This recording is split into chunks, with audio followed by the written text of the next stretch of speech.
Hello everyone, welcome to See Through the Music. Kasama ko si Mr. Mayers. Sige, yaman ako kasi di ka pwede sa'kin kasi di mo rin naman ako guess kaya So today we're gonna make a beat in 20 minutes without hearing any playback. Let's see how he does. Vibe ko ngayon. Actually, medyo peer burn ako ngayon. Meron akong artist name dati, which di ko na babanggitin. Tapos sobrang dami niyang kaparehas. And I was like, kailangan ko ng name na sobrang unique. Talagang, ako, pag sinearch mo yung name sa Spotify, walang lalabas. So, Tapos, ito sauce to. Para mas yung hi-hats. Mas malikot. On mo tong shift. Uzi's name, real name is Saimir Woods. So I took Saimir and I jumbled it and made it into Mayers.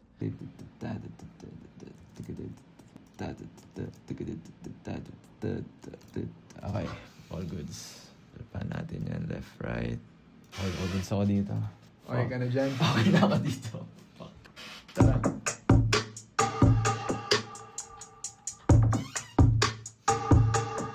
Ba't may reverb? Okay, wait, we're gonna make this work. Makulit sila sa beats. Like, hindi siya straight pattern 4-bar loop, 16-bar loop na paulit-ulit na melodies. May nangyayari sa gitna niya. Like usually si JPEG, ginagawa niya is fini-fade in, tas fini-fade out niya yung beat bigla. Sige. Tas natin to. Para mababa lang to. Note, alamin mo muna kung anong key ng 808s mo. Dapat nasa C siya. Dami na masyadong rapper sa Pilipinas. Mag-ano na lang tayo. Mag-aral na lang tayo. Stay in school na lang tayo, guys. The very first artist na nagustuhan ko, like, as in, was Michael Jackson. So, Michael Jackson first. And then the second would be Eraserheads. That's where, doon ko nakuha yung punk/rock influences ko.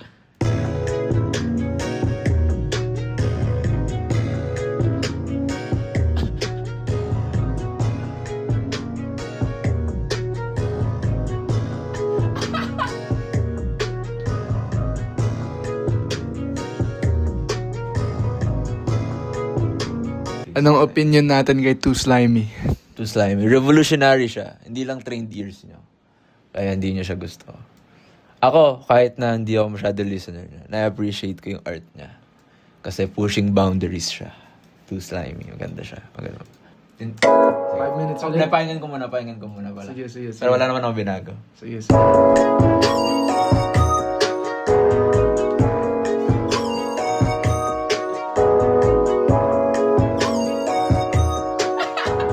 Wait! Wait.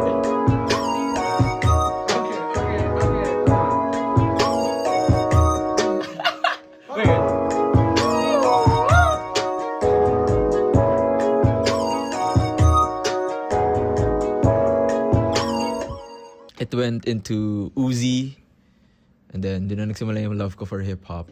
Uzi, Carti, Travis, Kanye, and then Tyler, and then JPEG, and then other artists. Right now, mga pinapakinggan ko mga Freddie Gibbs, Earl Sweatshirt right now, and Cities Aviv. Cities Aviv yung isa sa mga paborito kong artist right now. So yeah. Wala na akong dadagdag dito. Let's hear it. Game. Ito na ba yung last? May 5 minutes ka pa pagkatapos na ito. Ba't sobrang lakas nun? Mas bawal tayo mag-edit, ha? Ay, okay. Hindi, papanapakinggan ko lang.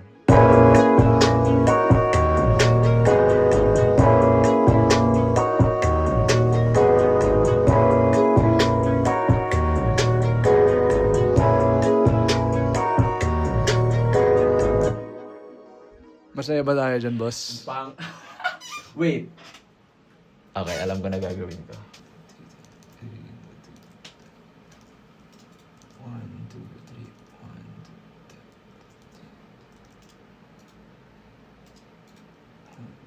3. Di ba dito siya? Yun pala ang problema. Kaya may weird yung pattern. So, lagay tayo yung clap. For me, listening to music, it should feel like an experience talaga. It should feel na you're within the artist's vision or intention, kung ano man yun. So, as an artist, it's your job na ipakita yun, i-showcase yun as to the best that you can sa mga nakikinig. Kasi, syempre kapag nakikinig ka music, di ba? Kunyari nagko-commit ka, ganun, or like, may ginagawa kang gumagawa ka ng assignment, ganun, may certain emotions sila na gustong maramdaman eh. Whether it's like, gusto nila like energetic, gusto nila ng upbeat, gusto nila ng medyo, like smooth lang, or like soft, or something like that. Kailangan tayo as artists mabigyan natin sila ng experience na yun para ma-accompany sila dun sa day-to-day lives nila. Anong marirate natin sa beat natin ngayong araw? 7 out of 10. Kasi 7 ang favorite number ko. Honestly, ang comment ko dito, gusto ko yung pattern ng leads. Ayoko yung tunog ng 808s. Pati yung tunog ng keyboard. Yun yung makakomment ko dito. Hey.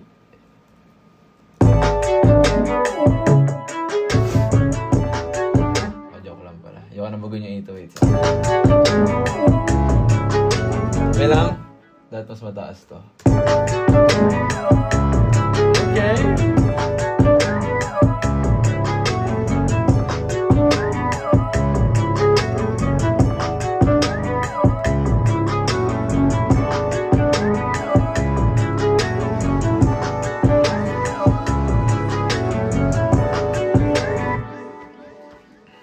Anong rating natin sa beat? Ganun pa rin. 7.5. Chat, anong rating natin sa beat? Yun po ay si Mr. Mayers. That was See Through the Music.